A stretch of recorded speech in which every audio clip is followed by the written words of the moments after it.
I ever told you why, at the height of my trajectory towards mega success, I gave it all up?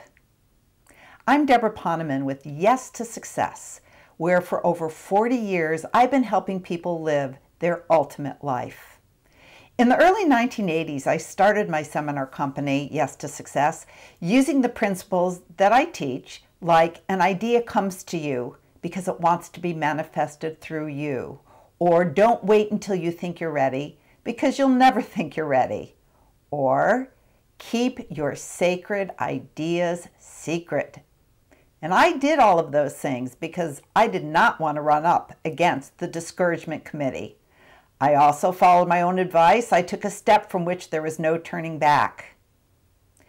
And my career took off. From the time that I founded Yes to Success in 1980 till 1988. I was on TV talk shows from coast to coast. I had reps teaching my seminar around the world. I taught my seminar personally in about 7 or 8 major US cities. I had the first infomercial in the history of infomercials, and some of today's top transformational leaders were my students. And just as I was about to have my own daytime TV talk show, and when my book, Yes to Success, was in the hands of major New York publishers, I gave it all up. Why? Well, I gave it up because my daughter was born, and I had a new passion. I took one look at that baby, and not only did I not want to get up at 5 o'clock in the morning to tape a TV show or go on a book tour, I didn't want to leave her to go to the bathroom. And the truth is, the basis to my teaching is that you should follow your heart and that your heart will never lead you astray. And I also taught to be in alignment with your highest truth. And I believe that people have authenticity meters. And if I was going around telling people to follow their heart and live their highest truth, and my heart wanted to be home with that baby, and I was out in Singapore doing some seminar, my authenticity meter would have been way over in the negative range. And people said to me, have you gone out of your mind? And the answer is absolutely. I went completely out of my mind and right into my heart. In fact, I remember that there was a gentleman who was going to set up a tour for me of Southeast Asia. His name was Xiong. And he called and he said, I heard the baby was born. Let's set up the tour. And I said, Xiong, you're going to have to call me back in 18 years. And of course, the 18 years turned into 21 when my son was born. But see, I believe that there is a quiet revolution taking place, leading us into the future. And we're leaders of that revolution. And it's a heart-centered revolution. And we're the ones who will bring it into the areas of business and politics and every other realm of endeavor. It's a revolution that will lead us into a future where problems will be solved by our hearts overruling our minds. It's going to lead us into a future where kindness will win over cunning and cooperation will change the face of competition, where people will enter not only personal relationships, but even business transactions with the thought, what can I give? How can I serve? How can I win without anyone else having to lose? And in this future, we will rely more on our intuition. And the more we exercise our intuition, the better it will serve us. We will begin to trust our hearts and listen to its whispers. And in the future, success will depend less on what we're doing and more on who we are being. Now, I want you to know that when I was a mom at home, I didn't sit at home and hand sew my children's clothing and churn my own butter, but I lived every day doing what I loved to do. I was the room mom and the team mom and the field trip mom, and I loved every second of it.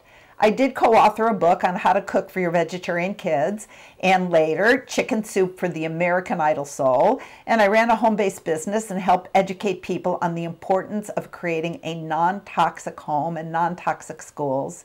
But I only did kid-centered work, and only when there were no basketball games to cheer at, or birthday parties to plan for, or music and dance recitals to burst with pride through. And it didn't matter to me one bit that my little girl was going to the right when all of the other ballerinos were going to the left. And there were very few nights when I wasn't home to tuck my kids in bed and read them the first 4 Harry Potter books cover to cover. I wanted to read them the 5th, but they were like, Mom, we're 19 and 16. We could take it from here. Not true, but almost.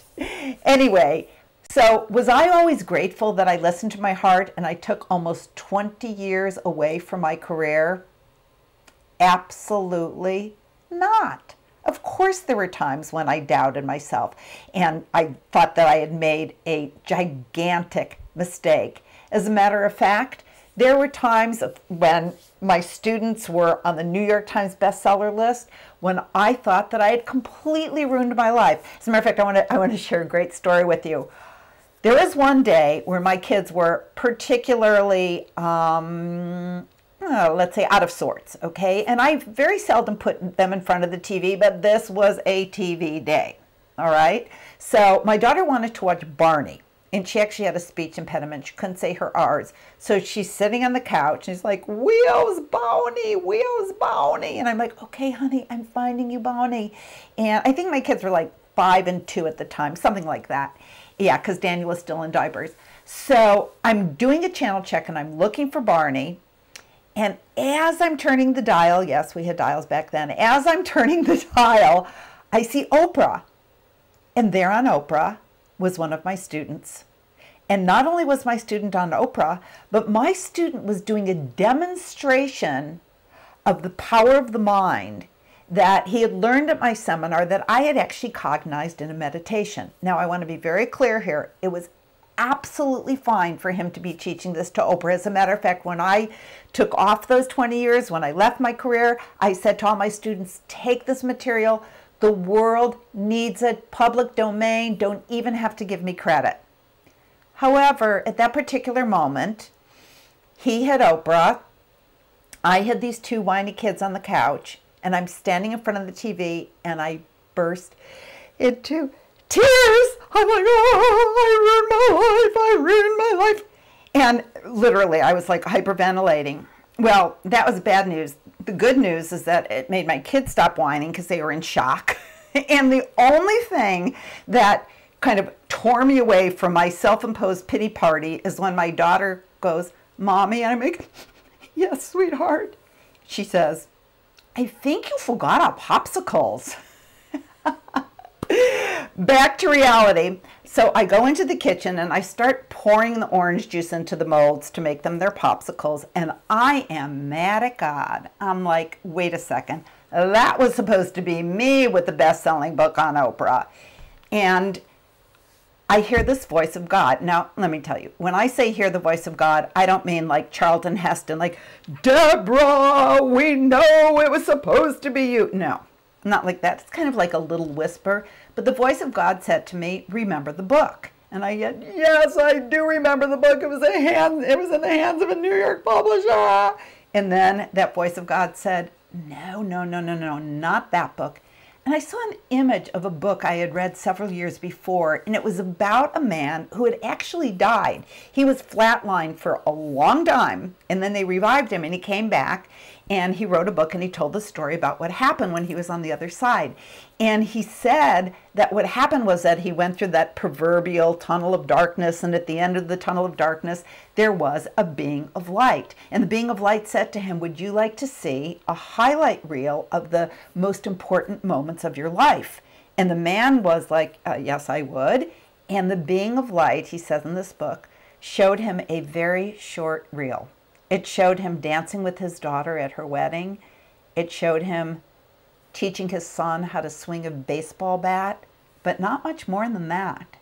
And the being of light, and the man said, what about the time I brought my company public? And what about the time that I opened the factories in Japan? And what about the time?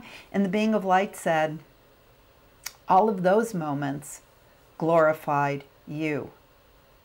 And then the being of light said, would you like to see the life of somebody else who also has just come to the other side? And the man, still indignant in heaven, goes, yes, I would.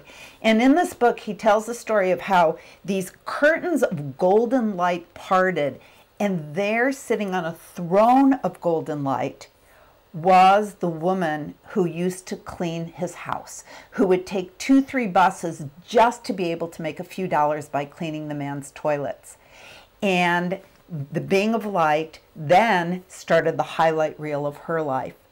And it was filled with glorious, happy moments. It showed her with the biggest smile carrying a pot of soup to a sick friend. It showed her with a beautiful look of love on her face while she was soothing her child who had been bullied. It showed her stroking her mother's hair as her mother was making her transition. It showed her cheering at the baseball games for the kids whose parents couldn't be there because they had to work 2 or 3 jobs just to put food on the table. And it showed her going to church and just hugging everybody up and saying, "How you doing today?"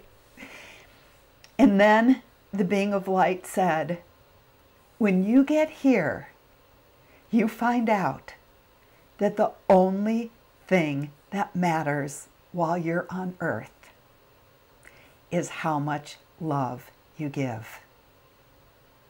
So I went back into the living room and I sat down with my 2 babies. And I just love them up, knowing that each of us was put on earth for a purpose. And if you take a year off to be with your mom while she's making her transition, or you go 3 years to Uganda to hold AIDS babies, or 6 months to work on a political campaign, or 21 years to be home with your children, not that everybody has to be a mom at home, but you have to follow your heart. And I promise you that not only will what you were put on earth to do not go away, but it will be there even stronger than ever. Because you know what? There are people who have been born whose lives are meant to be changed by you. And they're not going away if you follow your heart. So thanks for spending this time with me and for taking this step towards living your ultimate life.